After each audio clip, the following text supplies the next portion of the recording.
Geba and the Skylarks. It just opened another world for me.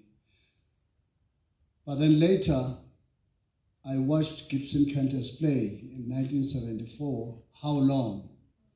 And that changed my life completely. It got me interested in the theater world.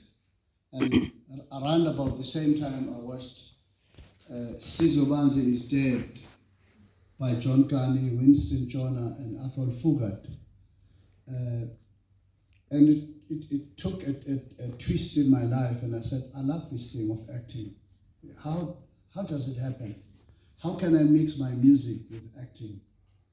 How can I mix my music with theater, just like Gibson Kente did, expectedly, which was, how long shall we suffer during apartheid? His great musicianship in this theater musical, How Long, but also the great dramatic presentation, which was mixed together with the music. And I said, wow, I love this. And that's how I entered the theater world, from just purely the music world, playing in the bands. And I decided that I'm going to be doing both things at the same time, and God knows where that will take me to. And right around the same time, I got to be introduced to political figures at that time who were my friends.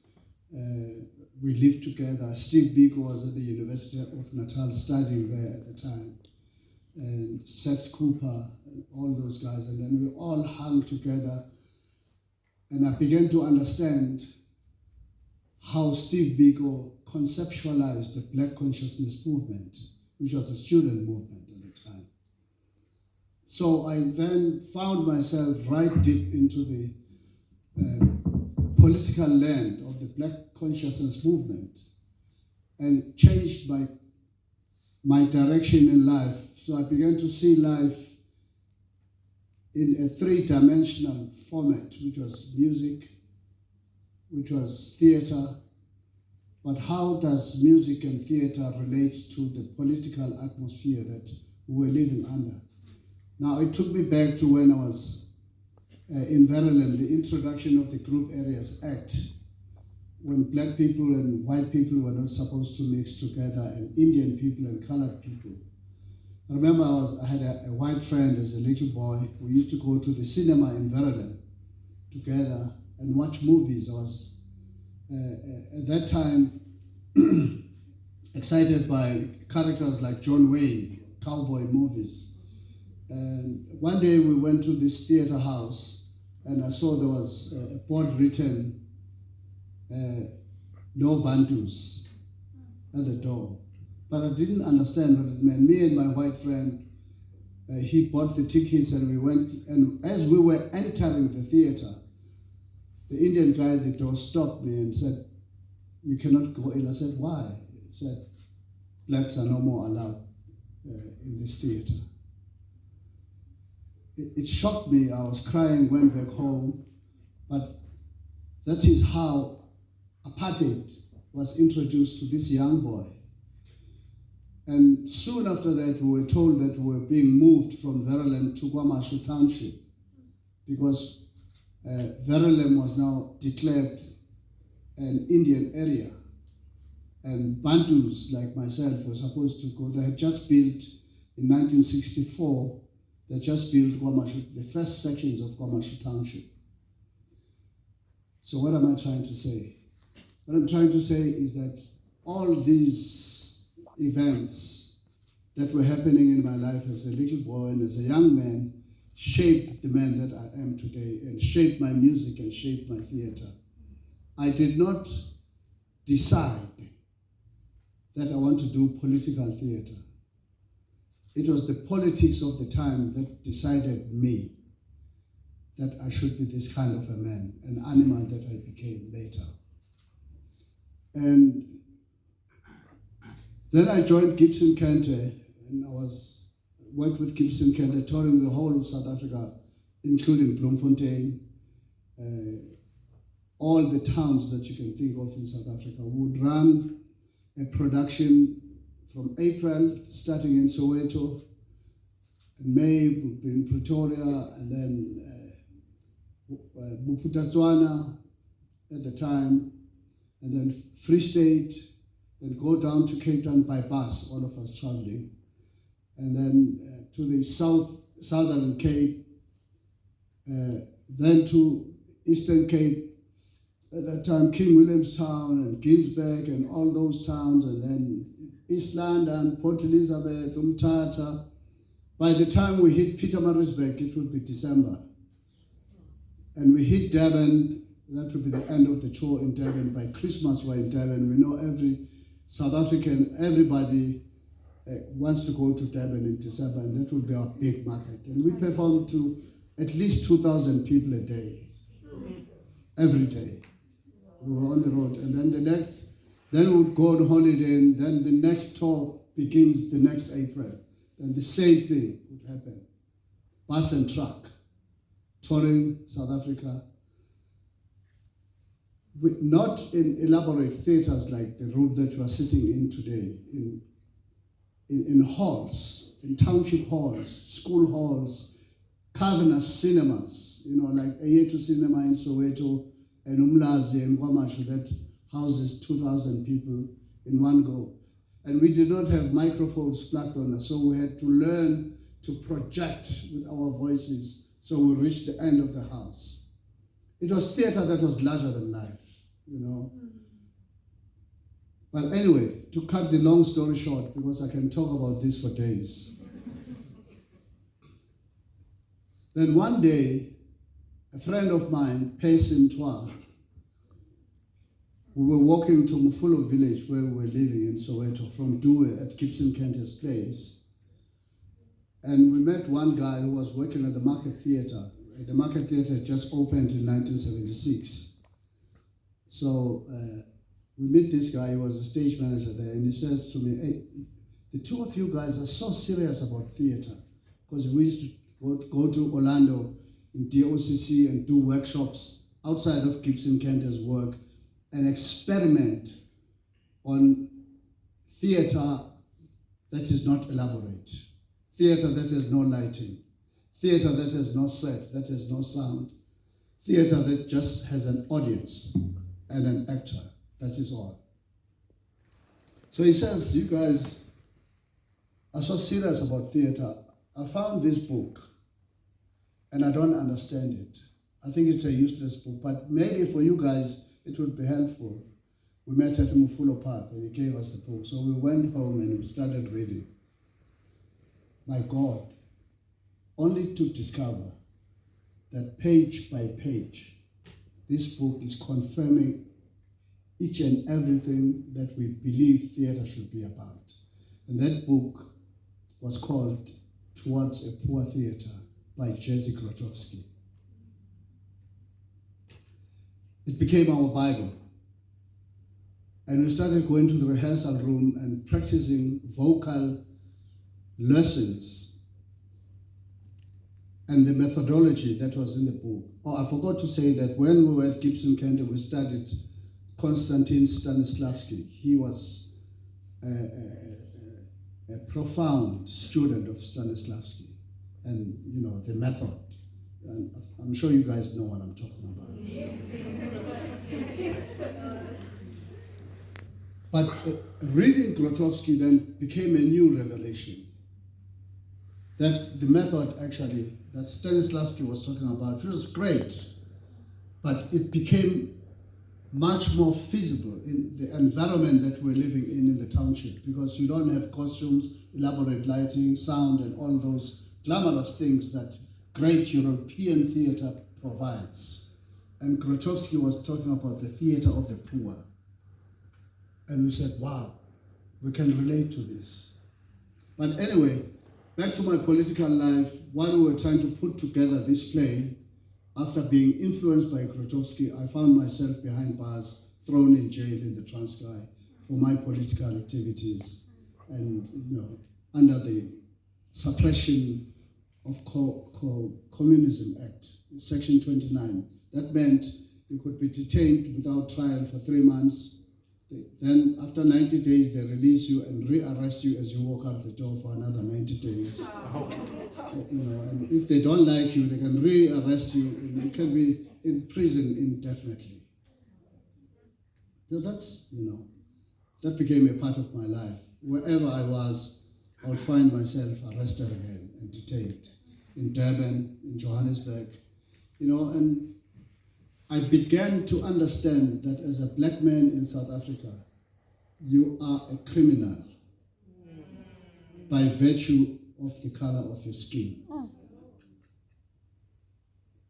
And, we began to know how to live, we began to, I always call it cockroach survival. A cockroach knows when to come out. When it is dark, no one can see the cockroach. It will be, moving around the house, and as soon as there is light, it disappears. And that's the life that I lived for many, many years. I did not have a youthful life. I became an old man at a very early age. Because everything that was happening to me, I had no father, I had no mother, I was all around the country. I always tell people that, but when I'm finding, where did you grow up? Where's your home?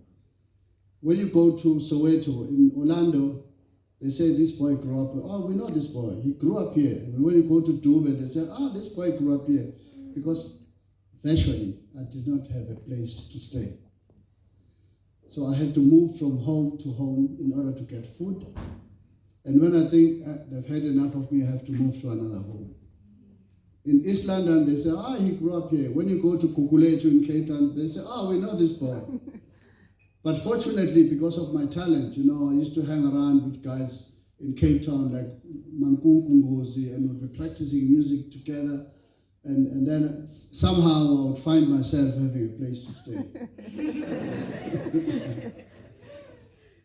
But then, ultimately, when we came out of prison, Percy and myself, we decided that we should go and rehearse. Okay, one thing that we were given in prison, because as a political detainee, you were not supposed to read newspapers and know what's happening around, or read books. The only books you could get in prison in the library were books like Don Quixote, or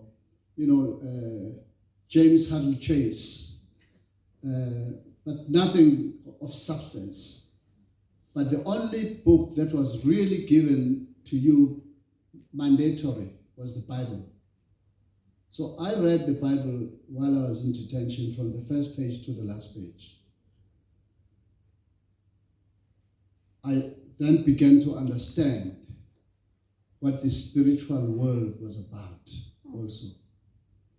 But also I began to understand that that is how we were supposed to be tamed, by reading the Bible and stop being political. But instead of me getting tamed, I even became more political because I began to analyze Jesus Christ as a freedom fighter. When I read deeper into the New Testament, I saw that this guy was really a freedom fighter. He was fighting for the liberation of his people. That's why they put him on the cross. And when we came out of jail, we then got together at Fuba in Newtown. They gave us a place where we could not pay rent, fortunately, as long as they could get credit. And we rehearsed and wrote this play for 9 months. And all the experiences of prison and the experiences of being chased around by the police in the townships, we then put them together on page. And one day, after 9 months, then we approached the Market Theatre to give them a run-through, a showcase of what we had done. About 15 people came to see the play, and the managing director, Manny Manim, at that time, who founded the Market Theatre with Barney Simon, he said, because everybody then was clamoring on us, saying that they want to direct the play. Distinguished actors like James Ntoba and others, Benji Francis, the director, And many said, you know what, you guys have got gold, or you've got diamond in your hand, but it just needs a perfect diamond cutter to cut it so that it is worth a lot of money.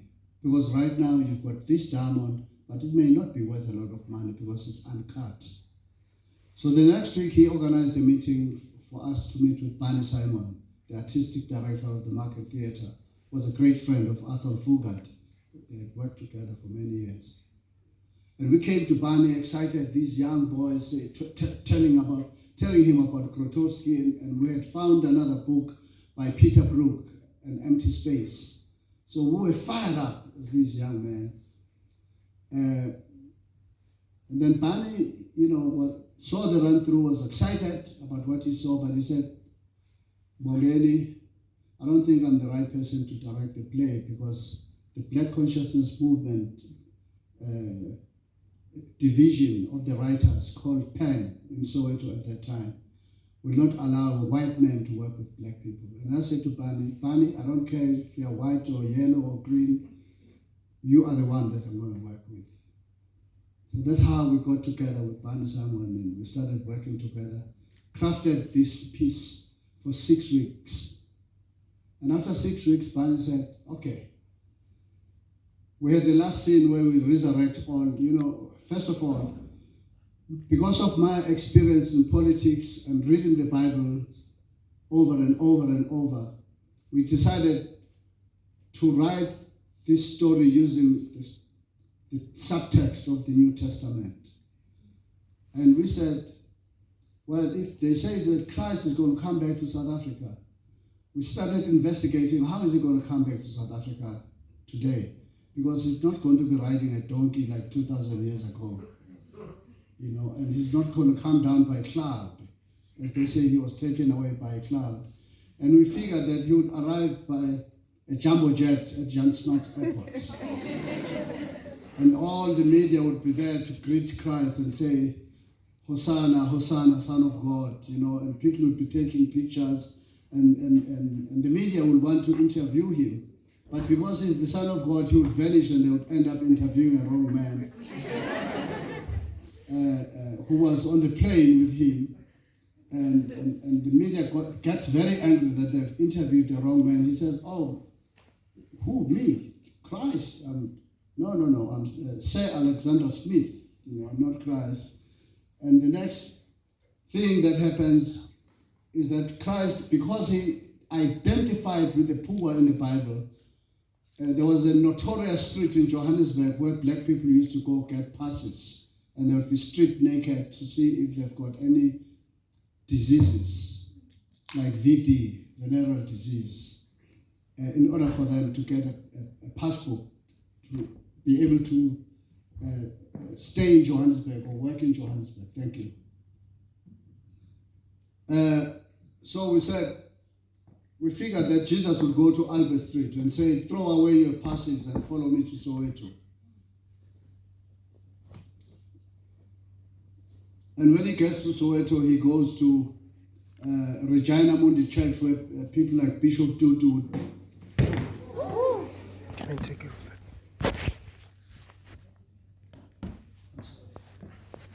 He would go to Regina Mundi, where people like Bishop Tutu would be assembled, preaching the gospel, but also preaching about survival of a black man, political gospel at Regina Mundi Church. And people would be singing songs, Somlandenu, Jesus. And we decided that then the police would get very angry at him and say, this is not the Son of God. Actually, this man is an imposter. And they would try and arrest him as people were following him in Soweto. And they would take him to John Foster Square. And while they are confident, the government, that is at John Foster Square, maximum high security prison, the angel Gabriel would come and take him, and they would see him flying out of John Foster Square. And the authorities would be very upset at one another. How did this man get out of prison? And he says, the guard that was guarding him, he says, it's the angel Gabriel, sir. He just took him out of prison. And then they decided, okay, let's be nice with this man.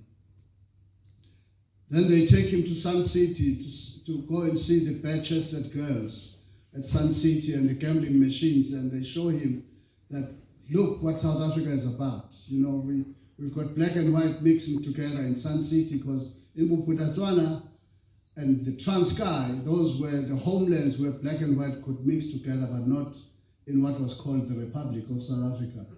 And then we said, on the way to Sun City, Jesus would see all these poor black people drinking water in a can of tin.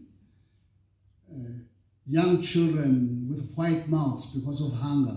And he would get to this splashed Sun City, and like he did in the Bible when he turned the tables over and began to whip the people and say, why are you doing this in the house of my father? He would do the same thing in Sun City. He would say, what place is this?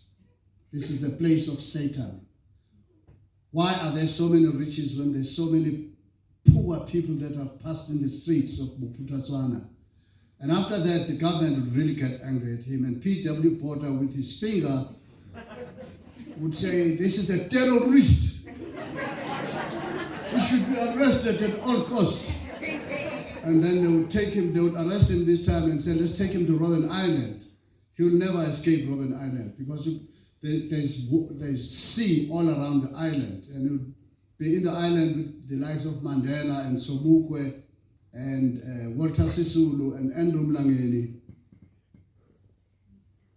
And following the line of the Bible, we decided that one of the guys would knock on his wall and say, but you are the Son of God, man. How can you live like this with us? Do your miracles again. We trust you. And then Jesus really gets angry at this time, and he decides to display his powers. And then he gets out of prison unnoticed. He decides to walk on water like he did 2,000 years ago. He walks from the island across to Cape Town. And the helicopter notices that there's a figure walking on water, and they radio Pretoria, and Pretoria says you must torpedo him. And then just like in the Bible when they put him on the cross, but this time they throw from the helicopter torpedoes on him, and it ultimately then bombs the entire Cape Town and the famous Table Mountain. And that's how he dies.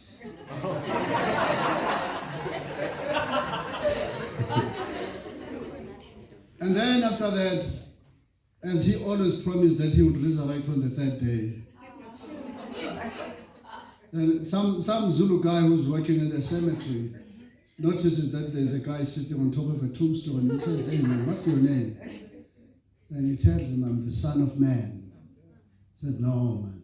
Are you sure? He says, yes. And then he says, okay, by the way, because we did not want to be banned for blasphemy, we decided with Barney Simon that we should call him Morena, which is a word that you are familiar with, I'm sure. We call it Morena, you know, because if we had said Jesus, then we would have been banned for blasphemy. So we decided that Morena is now sitting on a tombstone, and this guy says, can you prove that you are the Son of Man? He says, yes. He says, okay, can you resurrect a few people for me, just like you did with Lazarus in the Bible? So he goes around and showing him, this Zulu man showing him the tombstones of great South African leaders that fought for the liberation of this country. And he starts with Albert Luthuli. He says, resurrect him. And Jesus says, Woza Albert.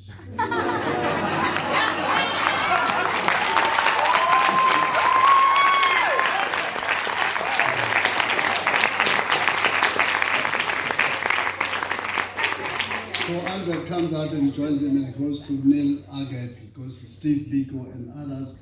And then it becomes a big celebration of the South African heroes that their spirit would change the course of history in South Africa to what we have today.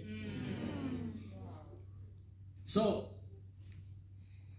for me, that's how real theater can be. talk about real issues, but just find a hook to make it resonate to everyone, to every culture, to every person in the entire universe. And that's what we did with Woza Albert and Asinamali, which was about the rent strike in Lamontville Township, and Sarafina, when I wrote Sarafina. It was after we had been, because I've told you that my life was not only about music and theater, but also politics. When I got to Soweto, I got involved with people like Winnie Mandela, Mama Albertina Sisulu, who became my mothers, and in Durban, Victoria Mxenge, who was also slain by Abono Femela and the Flag Plus squad. Then I began to be this political animal, but I could only tell my story through the theater and the music. And one day,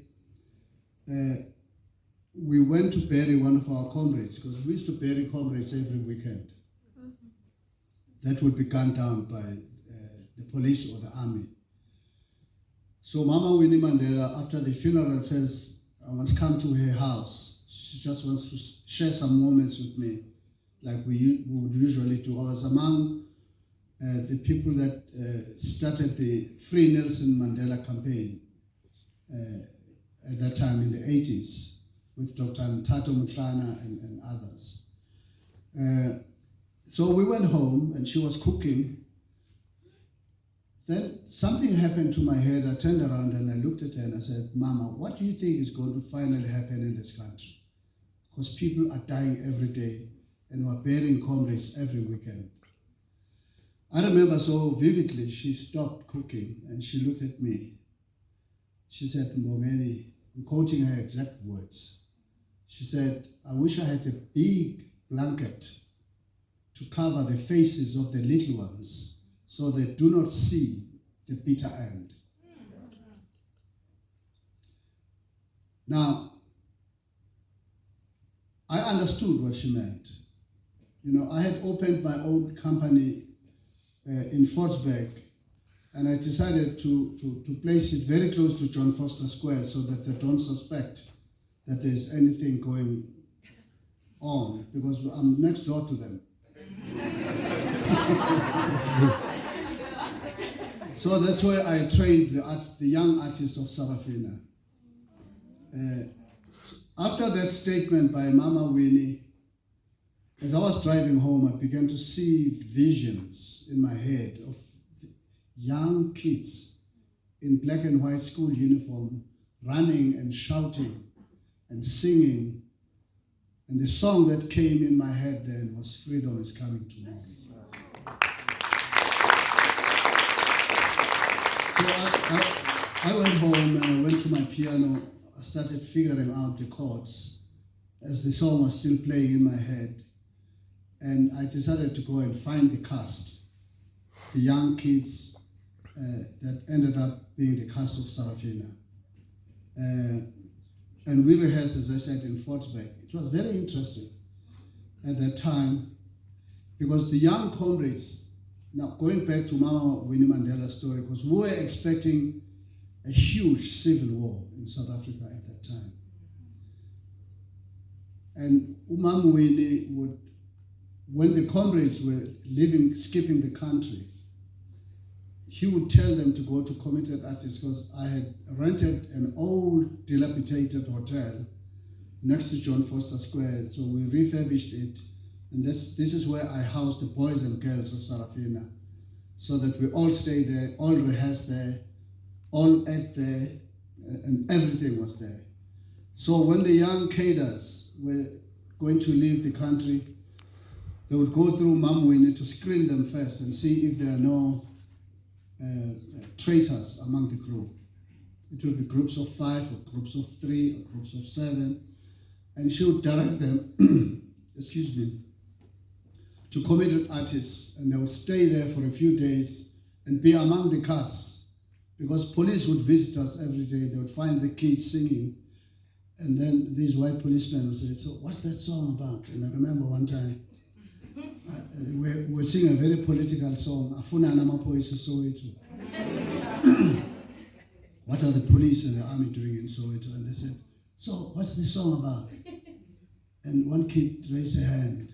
She said, it's a famous Brenda Fassie song.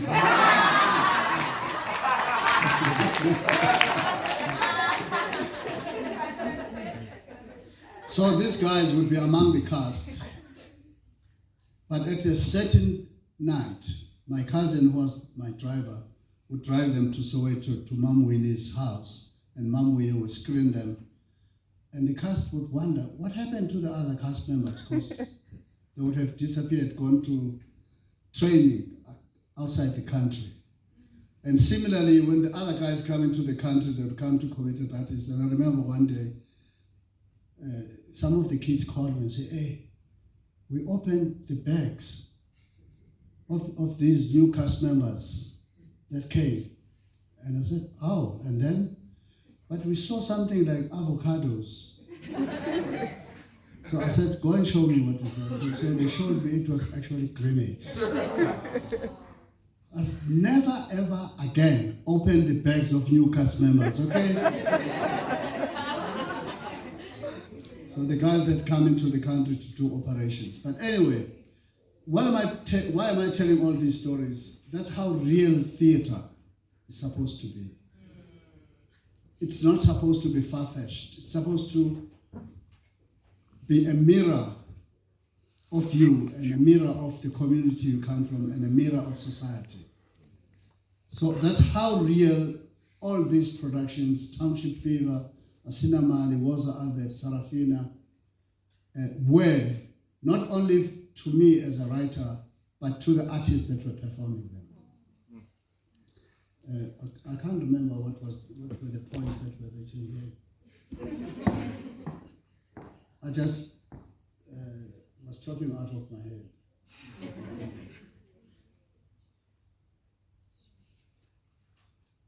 Oh, it says contemporary South African theatre. I think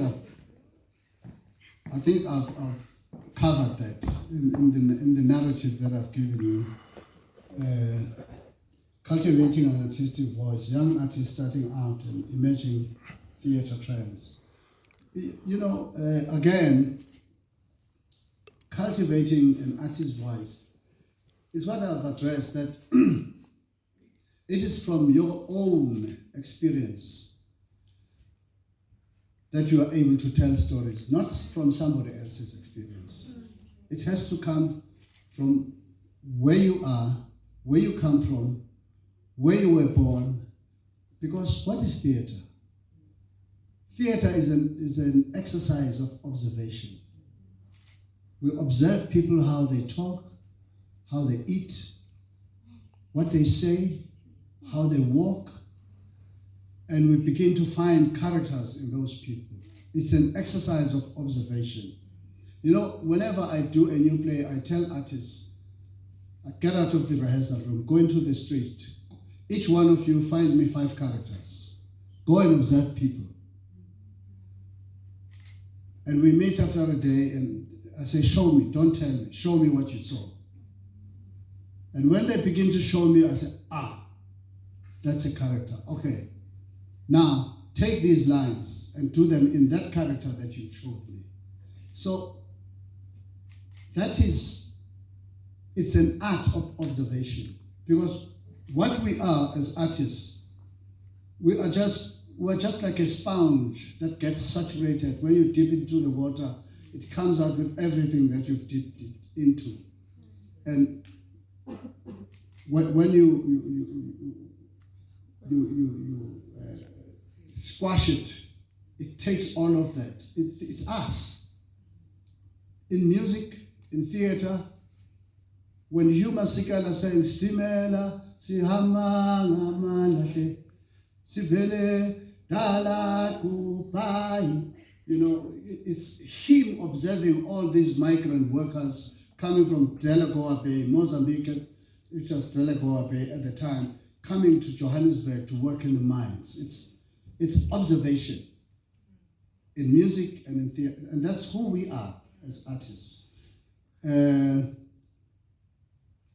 And then it says here, Woza Albert and Sarafina, returning to it 30 years ago, Woza Albert is studied all over the world in all universities.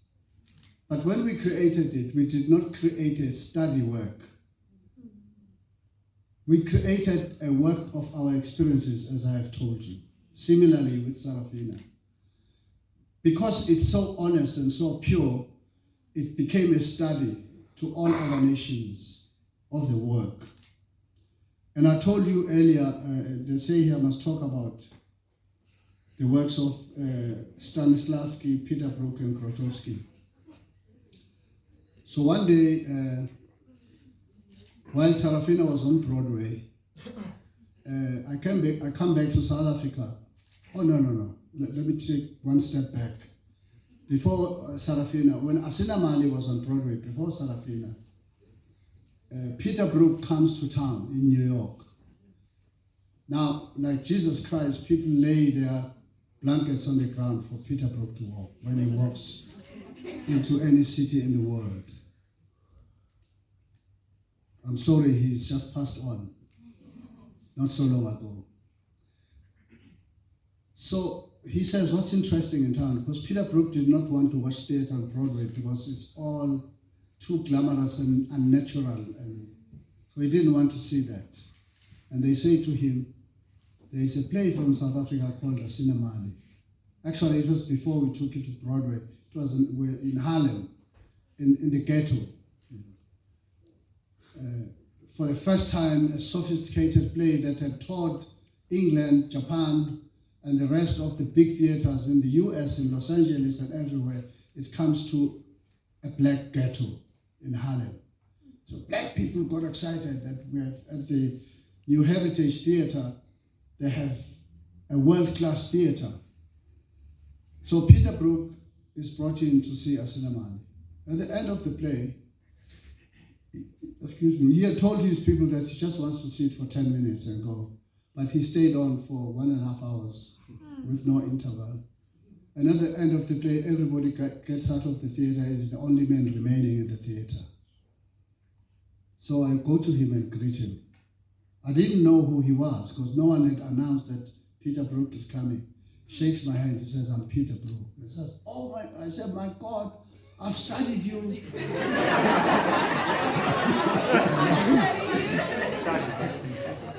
And he says to me, you know, Mbongeni, what you've done. And these are his exact words. He says, theater, in many shows that I've seen, milliseconds and seconds and minutes are lost because you can see that actors don't know what to do on the stage.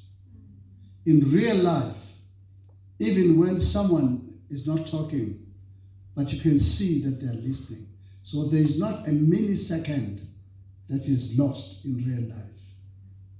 He says, but I don't see that in the theater. For the first time in my life, I'm witnessing theater that milliseconds are not lost.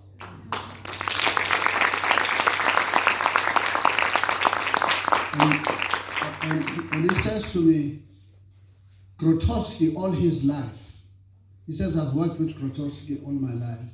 He says, all his life, he has been working to achieve that with his actors, but he has not yet finally achieved it.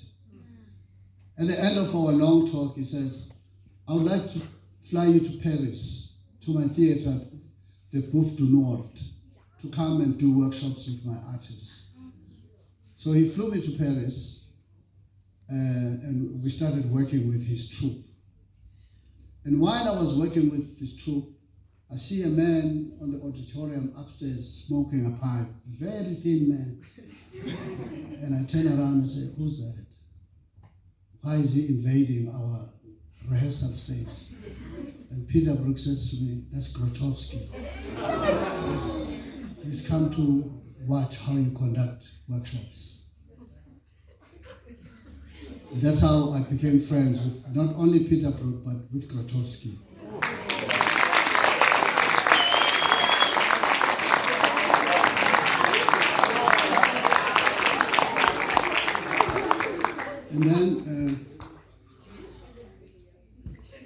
I spent many moments with Peter Brook and Grotowski. And Peter Brook was at the time assembling a new world production which he was casting all over the world, in Australia, in India, in the US, called the Mahabharata, a big production. It was 9 hours long. You could come and watch it for 3 hours, the first segment, and go home, then come the following week and watch another 3 hours, and then come but if you want to watch the whole production, people would bring baskets of food. So after 3 hours, there's a break, a 1 hour break. You eat, you drink, then come and watch the other segment. It later became a big movie, which Peter directed. And he came to South Africa and asked me to play a lead character in the play. We spent many days trying to decide whether I was doing, Asina Mali was on Broadway at that time, was busy writing Sarafina, after the story I've told you how it came about. Now I was conflicted. This is the man that I always wanted to be with. And he's coming, he's flown from Paris to Johannesburg to come and ask me to play a lead role in his play. And I can ask for any amount of money, because Peter was funded by all governments of the world. After a few days, I remember we were sitting at Mbongani's house in Parktown, Johannesburg. We're having dinner. And Peter can see that I'm conflicted in my head, because I knew he had told me that the tour would take 2 years. We'd spend 2 years on the tour with no break. And I wanted to open Sarafina. It was burning in my heart. So it was like, you know, when they say when a cat doesn't know whether to eat cheese or milk. And Peter, in his wisdom, this old man says, Mbongeni, decisions are like apples. When an apple is not ripe, it will not fall. But when an apple is ripe, it will fall. I'm asking you to consider the apple to fall. And when it falls, take it. And whatever color that apple is, if it says, come with me to Mahabharata, that's what you must do. But if it says no, do your own work. And on the final night, the apple fell. And the apple said, I must do Sarafina. And that's how I did not get to be directed by Peter Brook. But we became very great friends, and he actually even scheduled Sarafina in his theater in Paris at the Bouffe du Nord. And we had 6-week seasons of sold out houses. And I did a trick in the theater that I had never thought of before, because most of French people don't want to speak English. Actually, they hate English. The relationship between the French and the English since Napoleon is unbelievable. There's unbelievable rift between the French and the English. Not that they don't understand English, the French, but they do not want to speak English. So I had to, in the cast of Sarafina, I had to cast a black French-speaking girl who was living in Paris to be a shadow of Sarafina, so that when Sarafina speaks in English, she speaks in French in certain critical scenes, so the French could get the message. It was an amazing technique that I used, and we had a great time. And the final story that I want to tell, maybe one but last, is that in '97, then Peter Brook and his company, and I've forgotten his name now, the guy who wrote Grotowski's book. Barba. Eugenio Barba. Eugenio Barba, yes.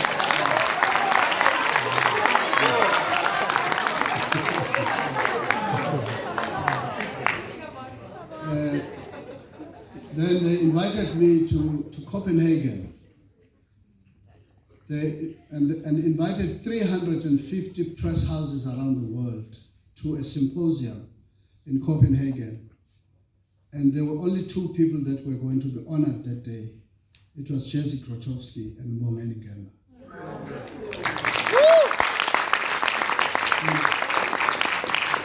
the reason was very simple. Grotowski, because he wanted pure concentration in his plays. Like, he would perform his play to an audience not more than, the biggest number would be 70 people. He'd perform his play to a very small, and serve the play as a dinner to his audience. And have the actors on the table, actually with the audience around the table, and his actors performing with indirect contact with the audience.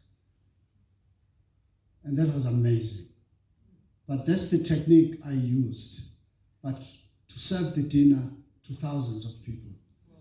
And the whole symposium was about how is it that the same people are using the same technique, one to a specific, very close audience, and the other one to multitudes of people. So when my turn came to talk about it, I said, well, I'm an African. In African tradition, when there is a wedding, you don't invite people. They don't come by invitation card. They only see that a cow is slaughtered there.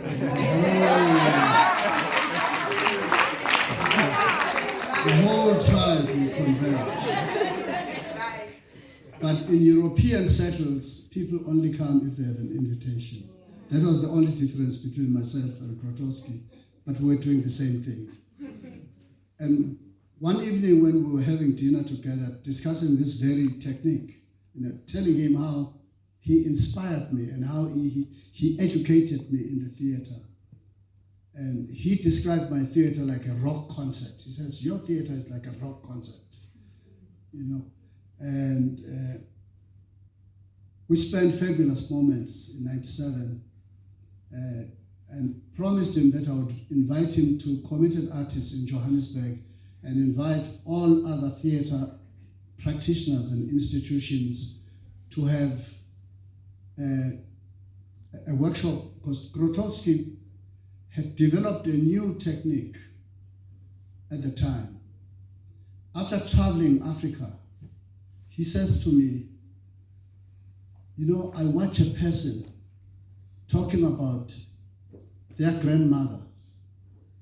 While talking about their grandmother, they actually transform and become the grandmother. He said to me, Africans have got this gift of telling a story. I mean, you've seen it. Even people, when they talk about soccer, they say, hey, he's